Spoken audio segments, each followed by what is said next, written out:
মাধ্যমে মুনাফিকদের একটা লিস্ট আল্লাহ রাসূলের কাছে দিয়েছে। ও পয়গম্বর, এই লিস্টের মধ্যে যারা যারা আছে এরা মুনাফিক, এরা মারা গেলে তাদের জানাজা পড়াবেন না। আল্লাহ রাসূল সাল্লাল্লাহু আলাইহি ওয়াসাল্লাম যেদিন দুনিয়া থেকে বিদায় হয়ে যায়, আল্লাহ রাসূল সাল্লাল্লাহু আলাইহি ওয়াসাল্লাম মুনাফিকদের লিস্টিটা একজন নরম দিলওয়ালা সাহাবী হযরত হুযায়ফা রাদিয়াল্লাহু তাআলা আনহু তার হাতে দিয়ে গেছেন।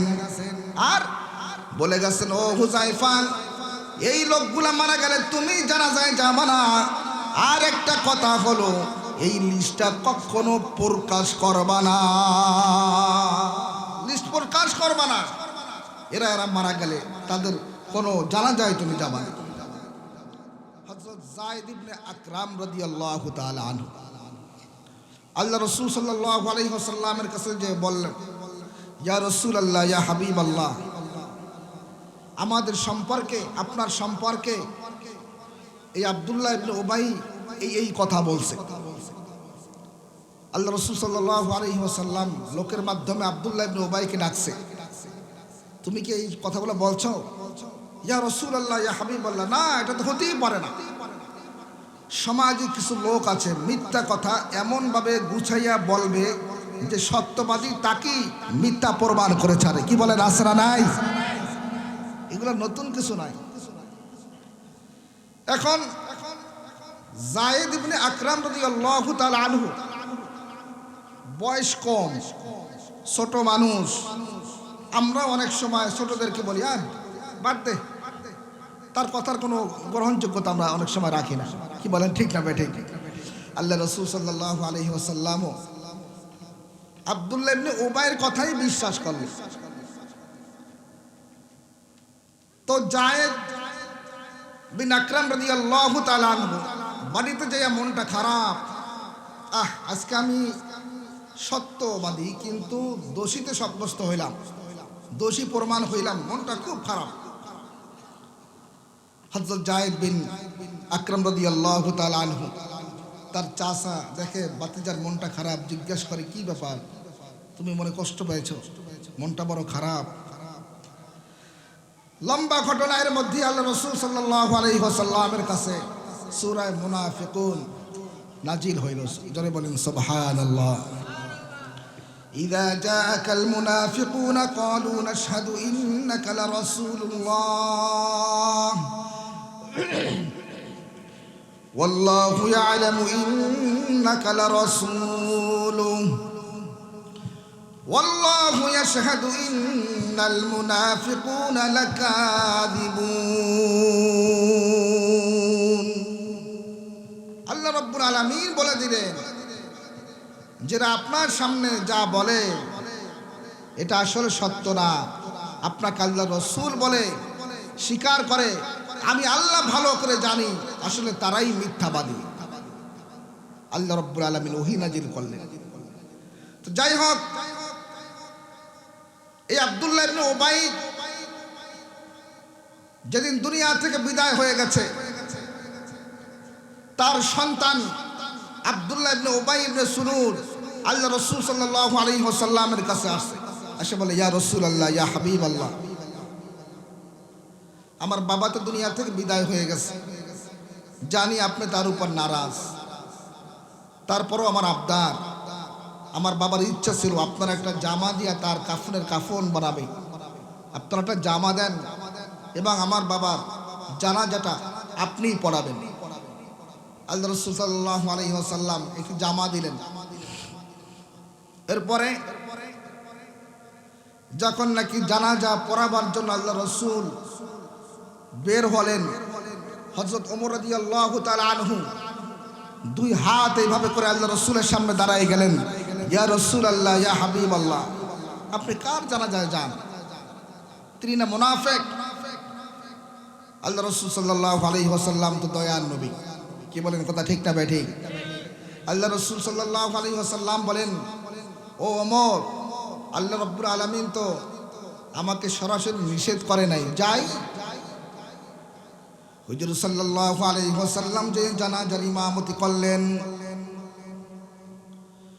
ওই মাঠে থাকা অবস্থায় আল্লাহ রাব্বুল আলামিন আবার ওহী নাযিল করেন সূরা তাওবার ৮০ নম্বর আয়াত, ইস্তাগফির লাহুম আও লা তাস্তাগফির লাহুম ইন তাস্তাগফির লাহুম ৭০ মাররাতান ফালান ইয়াগফিরাল্লাহু লাহুম।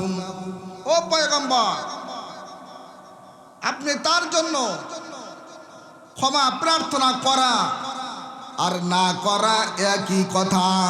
এমনকি আপনি যদি মুনাফিকের জন্য ৭০ বারও যদি ক্ষমা প্রার্থনা করেন, আমি আল্লাহ তাআলা কবুল করব না। ৭০ মাররা, এই মুনাফিকের জন্য যদি ৭০ বারও যদি আপনি ক্ষমা প্রার্থনা করেন, দোয়া করেন, আমি কোনো দোয়াই কবুল করব না।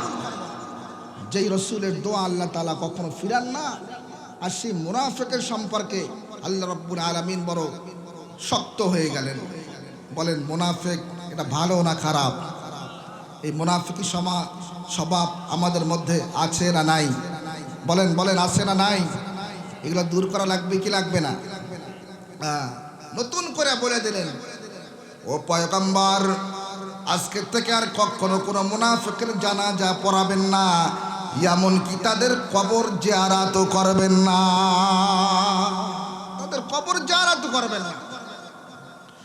আল্লাহ রাব্বুল আলামিন জিবরাইলের মাধ্যমে মুনাফিকদের একটা লিস্ট আল্লাহ রাসূলের কাছে দিয়েছে। ও পয়গম্বর, এই লিস্টের মধ্যে যারা যারা আছে এরা মুনাফিক, এরা মারা গেলে তাদের জানাজা পড়াবেন না। আল্লাহ রাসূল সাল্লাল্লাহু আলাইহি ওয়াসাল্লাম যেদিন দুনিয়া থেকে বিদায় হয়ে যায়, আল্লাহ রাসূল সাল্লাল্লাহু আলাইহি ওয়াসাল্লাম মুনাফিকদের লিস্টিটা একজন নরম দিলওয়ালা সাহাবী হযরত হুযায়ফা রাদিয়াল্লাহু তাআলা আনহু তার হাতে দিয়ে গেছেন, আর বলে গেছেন, ও হুযায়ফা, এই লোকগুলা মারা গেলে তুমি জানাজায় যাবে না। আর একটা কথা হলো, এই লিস্টটা কখনো প্রকাশ করবা না, লিস্ট প্রকাশ করবা না। এরা মারা গেলে তাদের কোনো জানাজায় তুমি যাবা না। আল্লাহু আকবার। একদিন হযরত ওমর রাদিয়াল্লাহু তাআলা আনহু হযরত হুযায়ফার বাড়ি গেছে রাত্রেবেলা, যাই বলে, হুযায়ফা, আল্লাহ রাসূল তোমার কাছে মুনাফিকদের লিস্ট দিয়ে গেছে। ও হুযায়ফা, আমি জানতে চাই ওই লিস্টের মধ্যে আমি ওমরের নামটা আসেনি? যিনি দুনিয়াতে জান্নাতের সার্টিফিকেট পেয়েছেন, হযরত ওমর রাদিয়াল্লাহু তাআলা আনহু, সে বলতেছে ওই মুনাফিকদের লিস্টিতে আমার নামটা আসেনি। হযরত হুযায়ফা রাদিয়াল্লাহু তাআলা আনহু বলেন, ও ওমর, আল্লাহ রাসূল নিষেধ করছেন, এখানে নাম কার আছে বলা যাবে না, এটা আল্লাহ রাসূলের পক্ষ থেকে নিষেধ। আল্লাহ রাসূলের পক্ষ থেকে তার নিষেধ, বলা যাবে না। আরেকদিন রাত্রিবেলা আবার হযরত ওমর রাদিয়াল্লাহু তাআলা আনহু হালকা হালকা বৃষ্টি পড়ে, এর মধ্যে আবার হেঁটে হেঁটে হুযায়ফার বাড়ি গেছে, যাই বলে, ও হুযায়ফা, তুমি তো বলবা না লিস্টের মধ্যে কার নাম আছে কার নাম নাই, তবে আমি এতটুকু জানতে চাই, আমি মারা গেলে আমার জানাজায় তুমি হাজির হবানি? হযরত হুযায়ফা রাদিয়াল্লাহু তাআলা আনহু বলে, কি বলে, আপনি মারা গেলে আমি যাব না? এটা তো হতেই পারে না। হযরত ওমর রাদিয়াল্লাহু তাআলা আনহু তখন বিশ্বস্ত, এবার আশা নিয়ে এভাবে আশায় হইলেন যে আসলে তাহলে আমি মুনাফিকদের লিস্টিতে আমি কি নাই। তো যাই হোক, এই মুনাফিকদের শাস্তিও কিন্তু বড় কঠিন শাস্তি। কেমন শাস্তি? তাও আল্লাহ তাআলা কোরআনের মধ্যে বলেন, ইন্নাল মুনাফিকিনা ফিদ দারকিল আসফালি মিনান নার। আল্লাহ রাব্বুল আলামিন বলেন, মুনাফিকদের অবস্থান হবে জাহান্নামের তলদেশে। কোথায় বলেন, কোথায়? জাহান্নামের তলদেশে তাদের স্থান। মুনাফিকদের স্থান হলো জাহান্নামের তলদেশে। সুতরাং আমরা যারা মুনাফিকি করি, এই রোগ যাদের মধ্যে আছে আমাদের, এটা অবশ্যই দূর করা লাগবে। কি বলেন, কথা ঠিক না ব্যাঠিক? যারা উলামায়ে কেরামদের বিরোধিতা করি, সমালোচনা করি, আরেকজনের সমালোচনা করি, এবং জবানে একটা বলি, অন্তরে আর একটা থাকে। এই জবান আর অন্তর যাদের ঠিক নাই এদের কি মুনাফিক বলা হয়।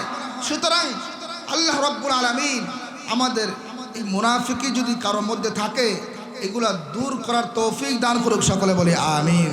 খাঁটি মুমিন হয়ে, খাঁটি ইমানদার হয়ে এরপরে কবরে যাওয়ার তৌফিক দান করুক, সকলে বলি আমিন।